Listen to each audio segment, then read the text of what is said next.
Hi guys, welcome to week 4 videos. So this week we're going to go through, on this session we're going to go through how to do set and play with our dogs. So I know that a lot of people probably already do a lot of play with their dogs at home, but it's how to kind of create a bit of training in that play as well at the same time. We can also use it as a bit of a reward for doing behaviours, so like what we've done in the previous week, so like sit, wait, down, leave. We can start adding all those different behaviours into the play itself as well.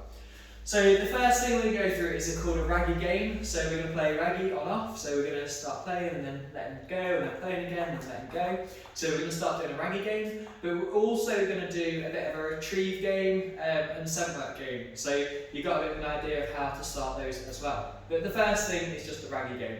We're not going to go too much in depth with these behaviours because obviously at home you'll be playing with your dogs at times, but the main thing is just trying to make sure we're able to mentally simulate our dogs as well as play at the same time.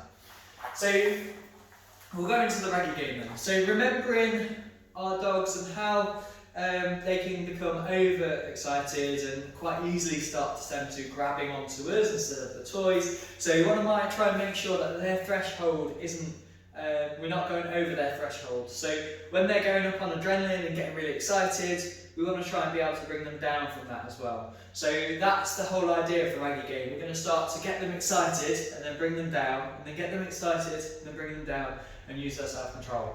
We don't want to do too much of it because we don't want to get them too wound up. And AJ is one that will growl and play quite nicely with it, but obviously it's probably going to get a bit noisy on the camera, so I do apologise. So the first thing we want to do is get a raggy toy, sorry. So it can be a soft toy, it can be a raggy toy, it can be a ball on a rope, whatever you want and whatever your dog enjoys the most. And what we want to try and do is elicit them to grab onto the end of it. Ready? I normally grab it like this because then I've got more control, but by all means you can have one hand on it. But when we come to letting them, get them to let go, we want to try and be able to bring it into us, so it's a lot easier with 2 hands. Ready? And I'm going to tell him on when we go. Ready? On! He's playing nicely, having a good rag around. When I want him to stop, I'm going to hold on to it, get a treat ready in my hand, bring it into me, and then swap it for the treat and reward. Bring it out of the way so that he's not able to grab it straight away after. He may jump up, they may get a bit excited because they want the game again. Ask them for a sit, and then get them ready again for another game. Ready? On. Go. Yeah. Not little stones. Bring it in, and swap it for a treat. Good. Yeah, go back. And then go back into it again after. On. Good.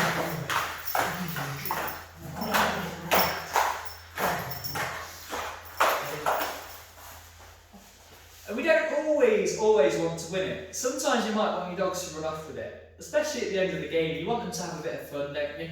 So we want to be able to kind of like control it a little bit by getting them to drop it, having a bit of self-control on it by getting them to sit and wait. And in between each one, you might want to do a bit of a longer raggy game, you might want to do a bit of a shorter one, depending on the dog.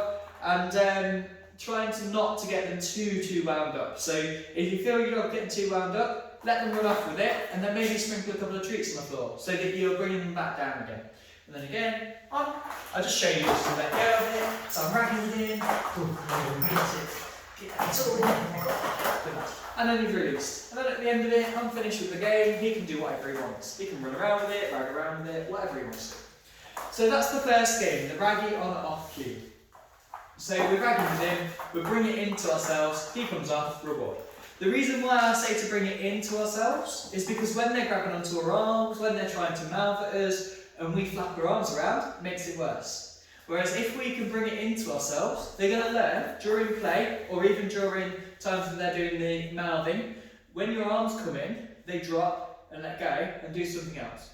So that's what we want to try and teach them. So it just helps with any dogs that are mouthy, as well as any dogs that are like AJ that love to rag on things or chew things and use their mouth for a lot of different things, which is good. So have a go at home with your dogs for the next couple of minutes if you wanted to. If not, then you can just wait for the next little bit of the video. So I'll just pause it here and then we'll carry on. You're very cute. Ready? Ready? Drop. Ready? So the next bit of the video is going to be a bit of a retrieve. So we're trying to teach our dogs to run up, grab the toy and bring it back. So it might sound quite simple, and I know that quite a lot of you might have already done this at home, so playing a game of fetch with your dogs. So you can do it in two different ways. So one is having a couple of treats in your pocket, one is having two of the same toy. So we're going to try and get the dogs to encourage them to go and fetch this item. So to start with, dogs that don't necessarily instantly go and grab the item and bring it back, we've got to teach them to do it. So we sometimes need to follow them with that item.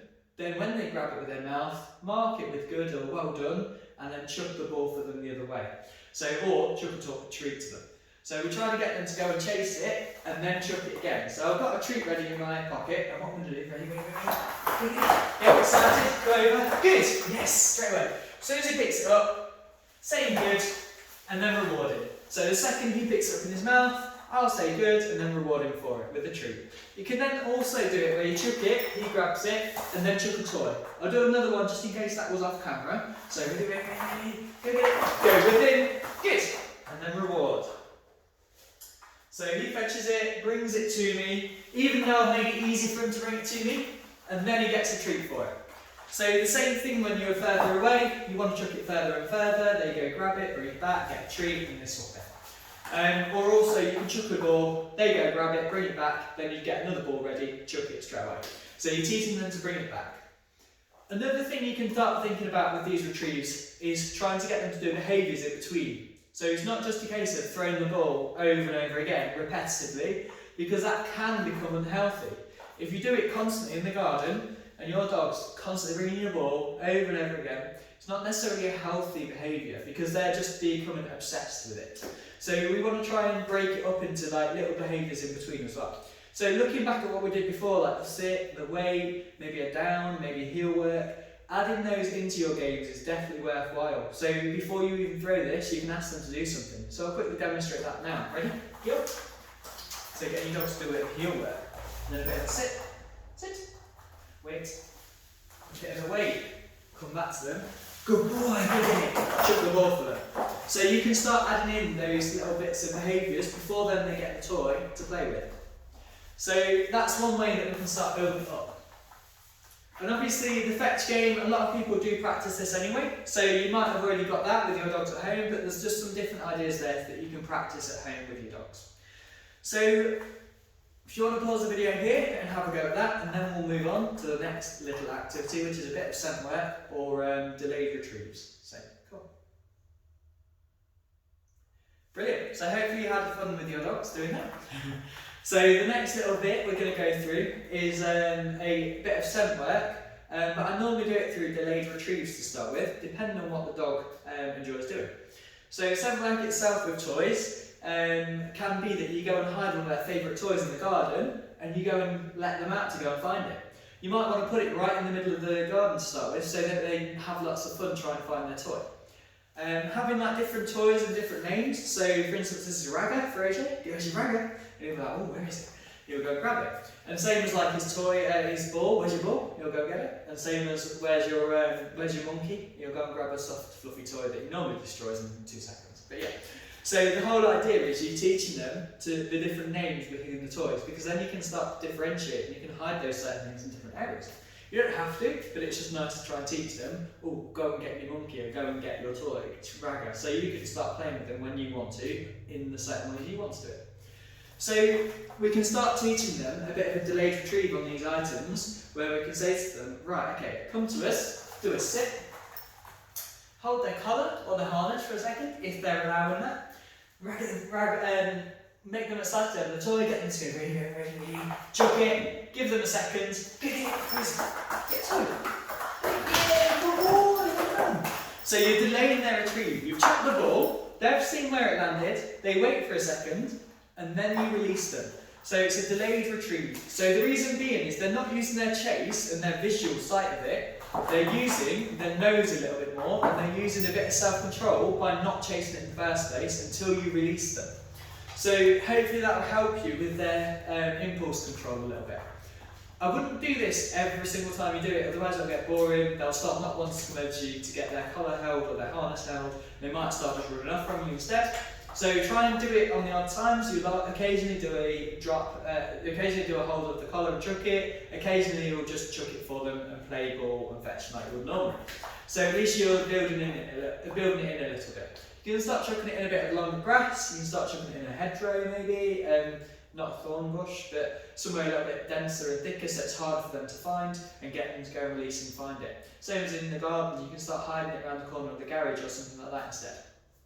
So that's one way that you can start playing with your dogs as well, with a delayed retrieve. So if you want to have a go at that at home with your dogs, maybe do 2 or 3 repetitions, don't overdo it. And if your dog gets really frustrated and really wound up by it, then make sure you don't carry on. So give us a message if you need to, or let us know and we can come out and help you with it. Because it's one of those things that can create more frustration with dogs that are prone to get really wound up. So we don't want to do it with any dogs that are likely to mouth at our arms or any dogs that are likely to snap at us around their toys. So we don't want to try and do it with dogs that won't necessarily cope with that behaviour. But it's nice to try and teach dogs a bit of self-control if they can cope with it. So pause the video now and have a go at home and then we'll move on. Brilliant. Cool. So the next thing that we're going to move on to is a scent work game where we're hiding the toy and then we're releasing them to go and find it. So a bit like I said earlier, by getting them to go, right, where's your ragga? Oh, right, where's your monkey? Where's your ball? So they go and search for it themselves. So there's different ways we can do it. AJ's really good at his sit and wait, so I can ask him to sit and wait while I go and hide it, and then he can go and fetch it. If you've got 2 people at home, one of you might want to hold onto their collar while the other one hides the toy, comes back and releases them. So it's not chucking it and letting them go and find it, it's a go and hide it and they go and find it themselves. So they're using their nose a lot more in this scenario than they were before. So with these kind of behaviours, we can also do it where we're on our own, where we shut them in another room. We can always go and set them to sit and wait in another room while we go hide their toy in another one and they go and find it. So we can start teaching them to go and find certain things. But with these behaviours, it's all about using their nose rather than their sight. So we want them to scent it out as much as possible or search for it as much as possible. Ready? So I'm going to go and do a sit here and wait. So if you've got another person, get them to hold on to them. I'm going to go and hide it out of view, sorry.